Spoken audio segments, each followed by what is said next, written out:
this is a one sample hypothesis test, a proportion problem.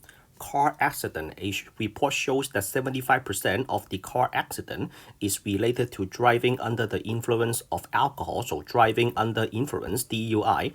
You took a random sample of 100 car accidents report and found that 70 accidents are related to alcohol. 5% significance level. The question is, do you have evidence to show that the proportion of car accident related to driving under influence, or car accident related to DUI, is not 75%. So this one, you have a random sample. So n is equals to 100, and then the number of success is equals to 70. And then in the first sentence, they propose a population proportion. So P naught is equals to 75%. I will use 0.75.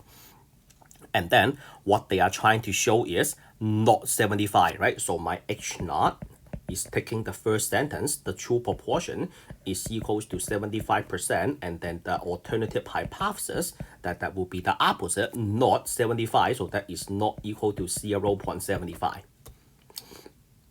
And then the next step that you would like to do is, one thing I forgot to do is to set up the sample proportion. So that is P hat equals to X divided by N, which is 70 divided by 100. Do not reduce the fraction. Do not put this in decimal. And in some textbook, instead of using P hat, so this is called P hat, right? Do you see a hat on top of P? So in statistic, when you put a hat on top of P, that the hat means estimation. So P estimation means sample proportion. Sample is an estimation of the population. So for population proportion, you use P. For sample proportion, you use P hat. And then in some textbook, they don't use the hat, they use P prime. I don't really like this one, but it is the same thing. X divided by N, 70 over 100. And then the next step that you will need to do is you will have to do the test statistics. So let's do the test statistics. So the test statistic for proportion is Z equals to P hat minus P naught, which is the 75% divided by the square root of P naught 1 minus itself divided by N. And then that equals to a number. So this is called the test statistics. And then you also have a P value. So P value. So we take this all from the calculator. So first, let's go to the one proportion z-test. So we go to stat, and then you go to test. When you go to stat, you start at edit, right? And then you use the right arrow to move to test, and then you select the one proportion z-test, so one prop z-test that is in line 5. So one proportion z-test, and then the proposed proportion is 0.75, and then I have 70 out of 100. Oh, that is 700, right? So clear that, change that to 70, and then out of 100, and then the inequality symbol is not equal to. This is very important because that determines the p-value. All right, so there are two options. When you click calculate, you get the test statistic and the p-value. When you click draw, you get a graphical representation of the test statistics and the p-value. So let's click calculate. So we click calculate, and then what do you see on your calculator? I see that we have the test statistic equals to negative 1.155. Right, and then the p-value is big, 0.2482. So that is greater than 5% alpha. So that is greater than 5% alpha. So therefore, this is a fail to reject, right? So what about the graphical representation? The graphical representation is they give you a bell curve. So let me draw a bell curve for you. And then in the middle, you have z equals to 0, so negative z. So negative is on the left-hand side. So you have negative 1.55. So negative 1.55, that is right here.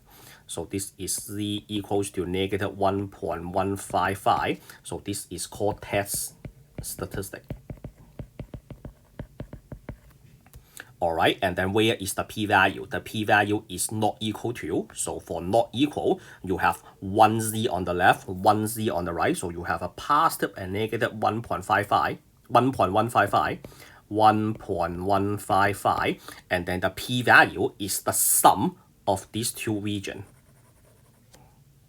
The sum of the two yellow region. And then what about the, oh, by the way, how much is in each region? So you take 0.2482 divided by 2, so you have 0.1241. So 0.1241, that is half of the p-value. They sum up to the p-value you see on your calculator. And then what about the rejection region? The calculator won't show you the rejection region. So the 5%. So first of all, if you take the 5% divided by 2, you have 2.5%. So 2.5%, that is equal to 0.025. And then you have 0.025 on the left, and the other one is on the right. So since this is less than 0.1241, we say that this is in the yellow region. So we have this right here. So this is a Z, and then this is a Z. Symmetrical. So the rejection region is the red region on the left and the red region on the right. So what do you mean by p-value is greater than alpha? P-value is greater than alpha means the yellow region is outside of the rejection region. The yellow is outside of the red. Therefore, we fail to reject the hypothesis. What about using Z to decide reject or fail to reject? Well, for Z, you have to use inverse norm. So the Z is equals to inverse norm. And then you input the area, 0.025, or you use 5% minus 1. And then this is mean equals to 0, standard deviation equals to 1. So Z is equals to, so let me calculate that real quick. So inverse norm, we have 5%, 0.05 divided by 2, 0 and 1. So you have negative 1.960. So you have positive and negative, 1 on the left, 1 on the right. So if you look at the negative 1.960, that is greater than the yellow Z. So that means we fail to reject the null hypothesis. And then before I say fail to reject, let me just say the conclusion first. So let's go back to yellow. We say that fail to reject H naught. And then we cannot show HA is true. So cannot prove HA is true. Okay, what does that mean? Give me a sentence that everybody understands. The sentence is, we do not have evidence to prove. So, or you can say no evidence to prove that driving under influence, right? So DUI is driving under influence. Hold on, driving. Okay, let's correct this. Car accident, the accident related to DUI, driving under influence of alcohol, is not 75%. I just don't have evidence to show HA is true. So no evidence to prove that the driving accident, the car accident related to DUI of alcohol is not 75%. So you want to prove this based on the data you have, based on your test statistics and your p-value, you do not have evidence to prove so. Okay, so and then when you do your homework, they would like you to write this. So I'm going to do this in a different color. So how about pink? They want you to do this. They want you to say that the p hat or p prime follows normal distribution with the proportion and the standard error. So which is the square root of p naught 1 minus p naught divided by n. So what is the proposed proportion? They propose 0.75, right? 75%.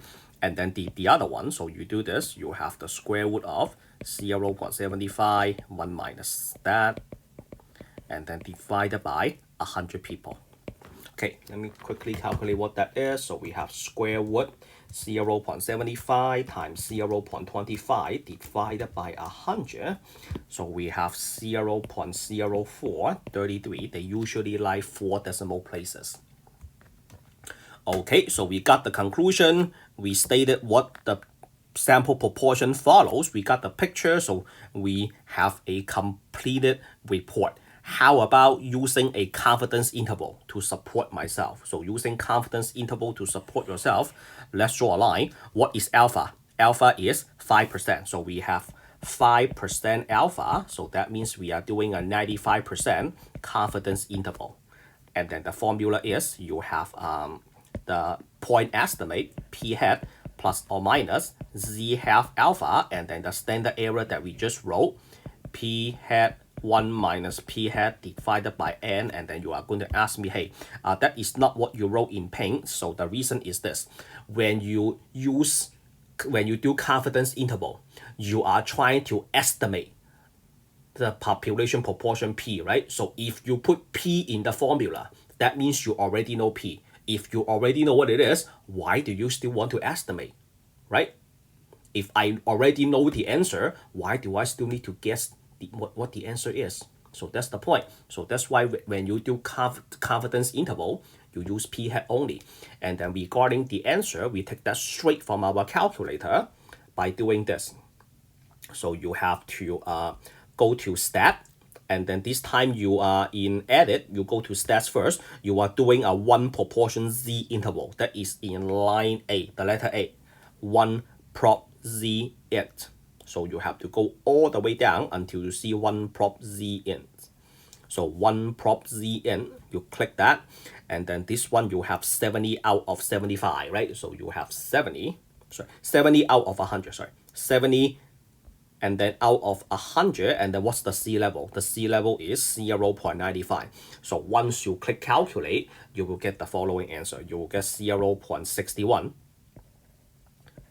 0.18, and then 0.78982. And then you can put this in percentages. So this one is 61%, and then 80%. What does that mean? Explain the confidence interval. We are 95% confident that the true proportion of car accident related to driving under influence, DUI, of alcohol falls between 61% and 80%. What does that mean? We are trying to guess what the true proportion is. What you just wrote is the true proportion is between 61 and 80%.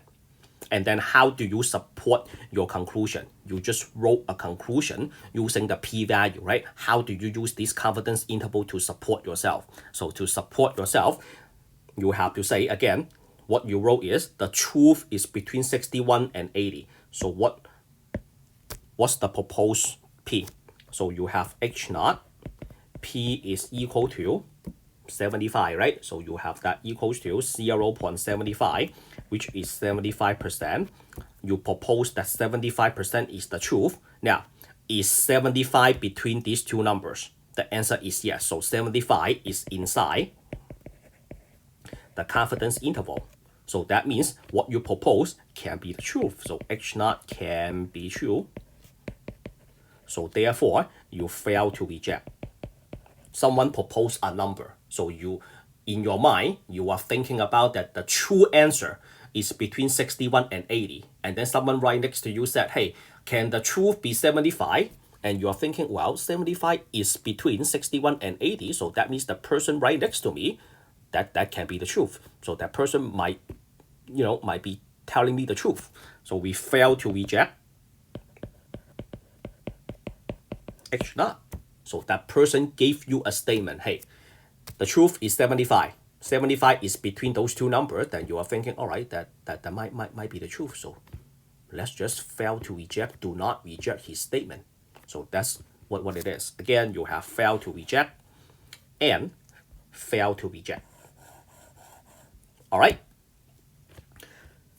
before we end this video, I would like to take a look at one more thing, the graph of the confidence interval. So here is how you do it. So you have a bell curve and then 75%, 95%, right? So you have 95% right in the middle, and then you have the lower limit 0.61018, upper limit 0.9878, not 98, 78982. What is in the middle? In the middle is the point estimate, p hat. P hat is equal to 70 out of 100, which is 70%. That is the graph of confidence interval. Let's take a look at the screenshot as well. So in the screenshot, the first one is you have the test, right? So you go to stat test. I wrote everything down for you. And then you input the p-naught, the number of success, and then the n, the sample size. And then when you select a inequality sign, make sure it is right. That is a inequality sign for your alternative hypothesis because that affects the p-value. The h0 doesn't affect the p-value.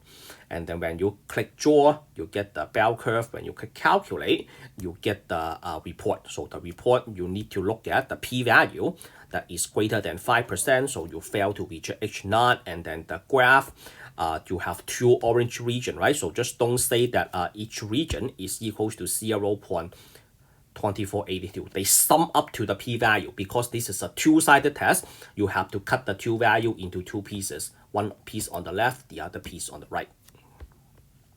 And then for the confidence interval, you go to stat test, you select one prop ZN, like what you see in the blue underline, and then you have 70 out of 100, 75% confidence interval because alpha is 5%. So once you click calculate, you have the confidence interval, and this is the picture that the calculator won't give you. You have to draw this picture yourself. Alright, so that is the end of this video. If you think my instruction is clear and helpful, like the video, share the video for me, subscribe to my channel. I will see you all in the next one. Signing off for now.